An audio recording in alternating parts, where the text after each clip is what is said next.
Hi everyone and welcome back. I'm on top of the H10's tender today, and for today's video I'm going to be working inside the tender, prepping it for sandblast and paint. For my eagle-eyed viewers, a video or two ago, you can see that the top of the tender's already been painted and the outside's almost completely done. So today I wanted to show everybody how I'm going to go about taking out the braces inside the tender and marking them so when I put them back together, they'll be good to go. As you can see, I'm back inside the tender. That is the hole from last video that I dropped the plate. So that is how we're going to shove all this stuff outside the tender. We're going to make it way easier to do this work. Today, I'm going to take these braces out. And whenever I do any type of work like this, it looks like there's 1, 2, 3, 4, 5, 6, 7, 8, 9, about a dozen or so that I want to at least get out of the way. And so whenever I do work like this, what I'm going to do is I'm going to take, so in here, if you can see, I have a paint marker.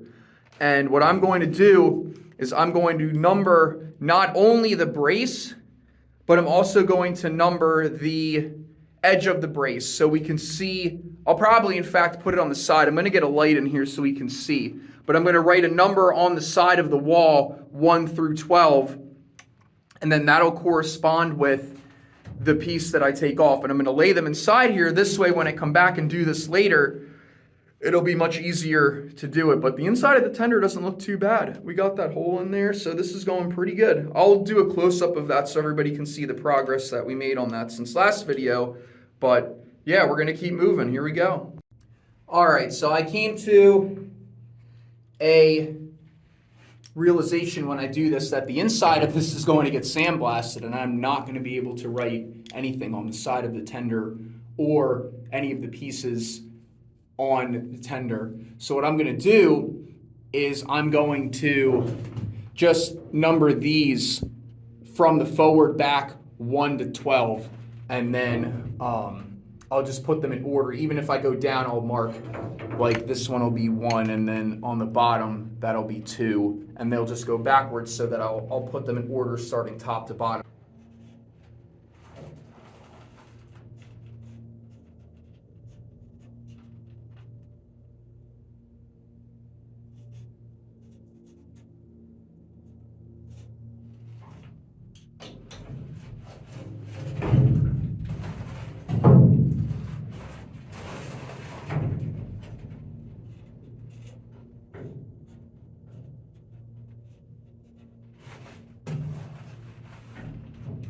So if you look at these ones, I'll mark the first 3.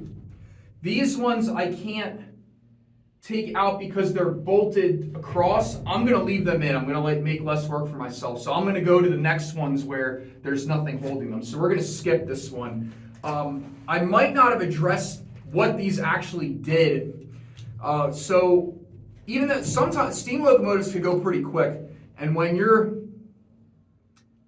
carrying 8,000 gallons of water with you and you're going back and forth on the track and you're sloshing around, sometimes the water can slosh back and forth, and it can put a lot of force on the engine backwards or forwards or even side to side. These I don't think are a baffle per se to stop the water from sloshing as much. We have the bracing here, which is up and down. I think this is bracing side to side so the walls of the tender don't bulge as much. But they might have helped in the water going back and forth too. This tender probably wasn't long enough for that to be as big of an issue as like the M1, where that tender was really long. That tender, and we'll go inside that one at 1.2, that actually has blocks of boards that run the length of the tender instead of metal. That actually stops the sloshing effect. But these are a bracing, there's cross bracing here. So that's what all this is. And it'll all be put back just the way it was. But this one's different from the L1, and you'll see each tender, even though the railroad was supposedly standardized in a lot of their stuff, a lot of the things we come across are unique to an individual class of tender or locomotive, which is kind of interesting. So I'm going to keep going. So we're back outside the tender again. I've opened up all of the hatches for the tender, and now with the hole we've cut in it, we've added an extra spot for air to come through. So right now, airs can come through the bottom and it can come through the top, which is actually cooling off the inside of the tender nice, and it's giving me an extra source of fresh air coming in, which is good. Now, in the introduction video, I said I was probably going to torch cut those braces out. I've decided, I've thought about it. It's difficult for me to get the torch here. It's also, I found out, learn something new every day. There's an outlet really close to here, so I'm actually going to die grind these out. It's going to go much quicker, much cleaner. I am going to wear a respirator though when I do this. It's going to be hot, it's not going to be comfortable, but for 25 minutes it won't be a big deal. So, all right, I'm going to get that set up and I'll meet you back in the tender. I'm back. Before I go in and start cutting, I've changed clothes a little bit. I've got some PPE on before I have my earplugs. I have my die grinder with my guard and extra wheels. I have my respirator, and I have a cutting shield, face shield, and then a little hat so my hair doesn't catch on fire. I'm not growing any more hair, I'm only losing it, so if I can stop it from catching on fire and going bald even faster, I'm gonna do that, so I always wear these. So we're gonna head in there and we're gonna start cutting. It shouldn't take too long. Just a quick recap before I start. You can see I have all these center ones marked.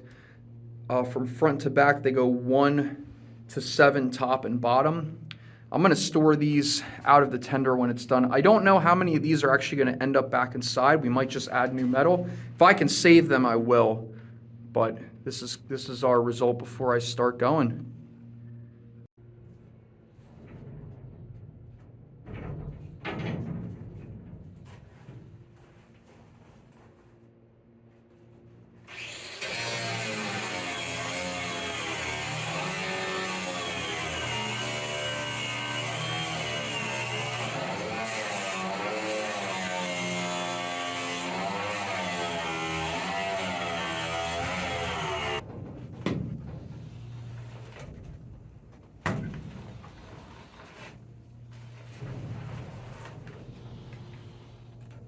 All right.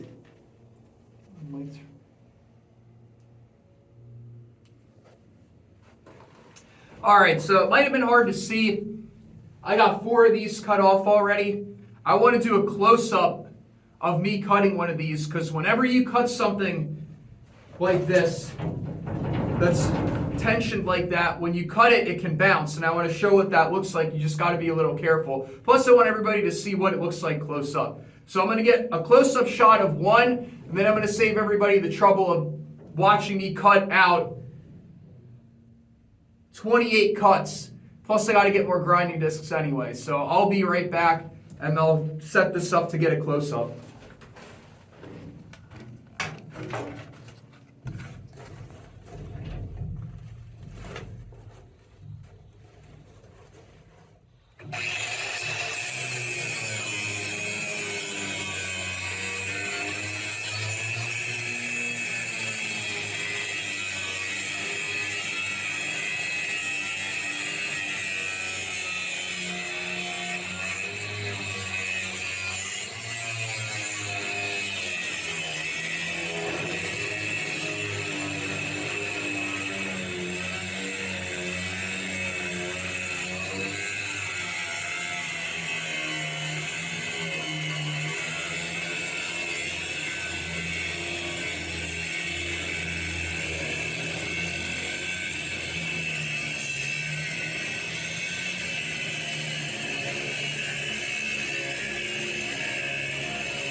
So I just finished cutting out all of these slats so we can get the sandblast and the paint on easier, so we're not going through a jungle gym. And you can see it turned out pretty good. Now I have roughly 14 slats here. I'm going to try to fish them through the hole in the floor. We'll see how that goes. I'll video that. But if you notice, one thing I did do, I changed my plan halfway through, and I ended up cutting out the middle slats just so there's like an aisle through. The sandblaster is going to have, when he comes through to paint and sandblast, he's going to have hoses with him, and I wanted just a clear aisle so that he doesn't have to worry about tripping anything up. But I did tell him the corners of my angle grind cuts are pretty sharp, so I just warned him about that, just so he knows. We're going to see how well getting these out is. If I can't get them out the bottom, they're going to come out the top, but gravity makes going out the bottom way easier, so we will see.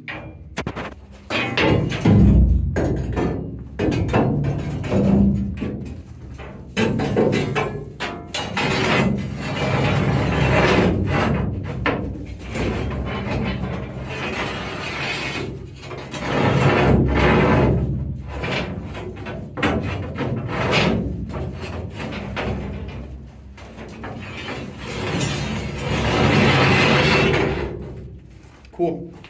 So I'm gonna take this for a sec. If you look through here, you can see there's a second hole. I'm sliding them right through, make it super easy on myself. So, all right, let's get them all out. I'm gonna give them a little bit of a shove. I'll wash my hands. I'm not concerned about my hands getting caught. I'll push from the end with my glove. They're just giving me resistance because they're hitting the sand. But, I mean, they're far enough through. It's not a big deal. It makes it way easier.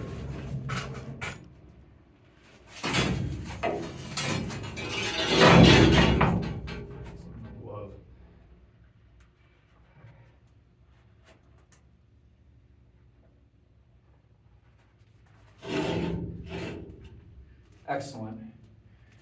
All right.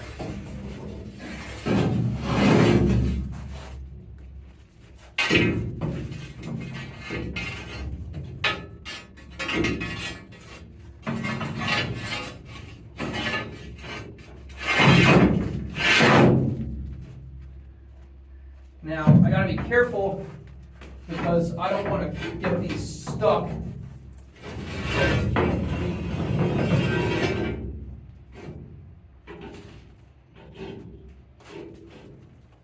So I might only be able to do it. There we go.